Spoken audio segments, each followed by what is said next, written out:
Hello everyone, this is a video presentation of Model 5104 Specialized Translation given by Link. This is the outline of my reflective presentation. In part 1, I will be giving an introduction of my background. In next part, I'm going to show how I fit to this job. In part 3, I will show my expertise and experience by giving some examples. Then in part 4, some evidences will be given to show my development and progress.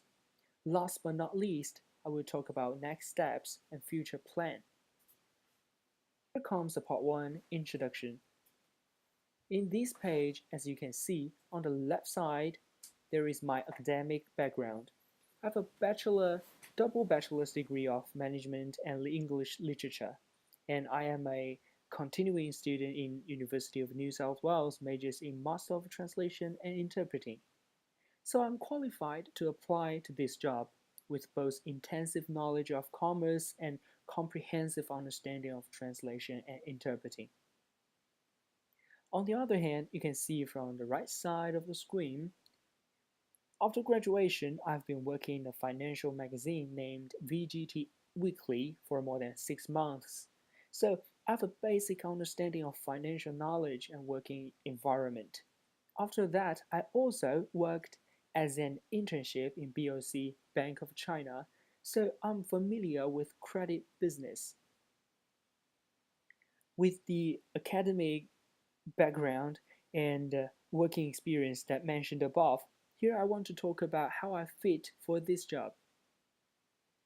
To be a qualified translator for Fit Rating, firstly, I have a good capacity of both translation skills and financial knowledge, and it will be my strength. Secondly, during my job, I've learned a lot of communicative and cooperative skills from colleagues and supervisors, which will be really useful in the early stage of working experience. Thirdly, I've been working in the credit industry, so it will be much easier for me to pick up credit rating knowledge. Fourthly, I have a good compressive capacity, which means I can handle things well with pressure. Here comes the part 3. I'm going to share my expertise and experience. In terms of expertise, I've done more than 25 translations in different specialized areas based on weekly routine, general translations across various topics and tasks such as legal, medical, media, and business. These tasks are given by professional tutors. We gather together for every week and discussed on these different topics. I learned from the feedback that tutors gave to me and revised the translation according to the feedback. Recently, I focus on technology and business area. Here are some examples of various specialized areas. Like this one, an educational slide about managerial accounting, explaining what ABC and ABN are in terms of commerce. And this is the New South Wales Charter of Victims' Rights. And this one is a translation about energy efficiency. Here I want to talk about the process of my translation. Firstly, it's necessary to do context analysis, and it's always the first thing for translators to know the answers to these questions. What is the background information? What are the requirements? Who are the clients and audiences? What is the purpose of this text? How high the register should be? These questions above should be included. Secondly, as for source text analysis, I need to be aware of the translation difficulties and key points. Thirdly, after the analysis, I will start to produce my first draft translation. I need to make sure that the translation is faithful to the sentence in source text and fluent in target text as well. Finally, I will do target text analysis in terms of grammar, word order, meaning check, and so on. Then I revise it with the help of resources and glossaries and get a final draft. Among all the elements and steps in the process, critical analysis is the most important factor. I will talk about how I critically analyze the text, online resources, translation techniques, and trusted sources. In this page, talk about the critical analysis of texts and what strategies I used for translation. For Firstly, I applied linguistic analysis to the translation. For instance, it's quite different between English and Chinese in terms of passive voice and active voice. In English, it tends to use passive voice more than active voice, while in Chinese, it's opposite.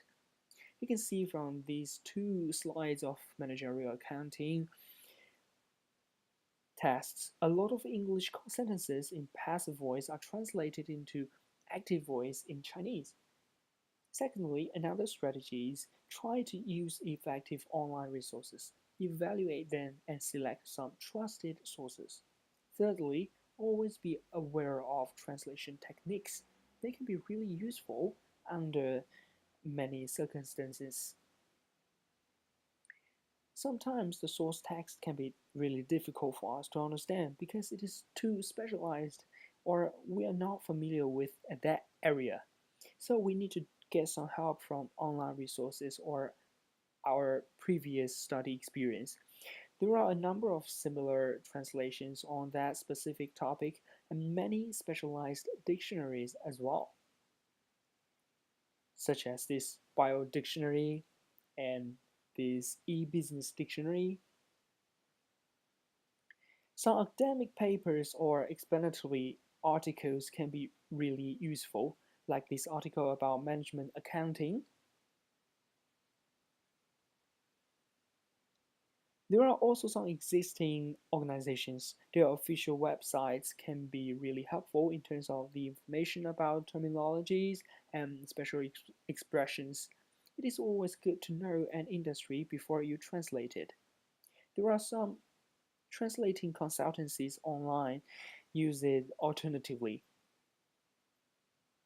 In terms of identification of translation techniques, as far as I'm concerned, there are three main techniques. They are transposition, borrowing, and modulation. As for transposition, which means um, change the grammatical structure without altering the meaning of the source text, it is used frequently in translation. For example, as it is mentioned above, a lot of passive voice sentences in English has been translated into active voices in Chinese. There are some differences between two languages in terms of syntax and word equivalence. As for borrowing, some words and phrases like locations and streets name can be borrowed from source text and used in target text directly. For example, in this text, I used Chinese pinyin to translate the source text instead instead of translating it in meaning, which makes the translation more fluent and readable. As for modulation, which means change the form of text by introducing a semantic change or perspective. For example, in this energy efficiency text, the subtitles are pretty formal in Chinese source text, which can be looked weird if translated literally into English. So I modulated and use questions to convey its meaning, and it looks better in this form. In terms of personal development, I made a lot of improvements through the course. And to identify the online resources and select trusted sources to improve my work, I practiced to use different translation techniques instead of translating literally. I improved my awareness of grammar issues in terms of accuracy and fluency so that I can evaluate my translation by myself. Last but not least, I finished all the work punctually and resubmitted on time. So I enhanced my ability to work under pressure.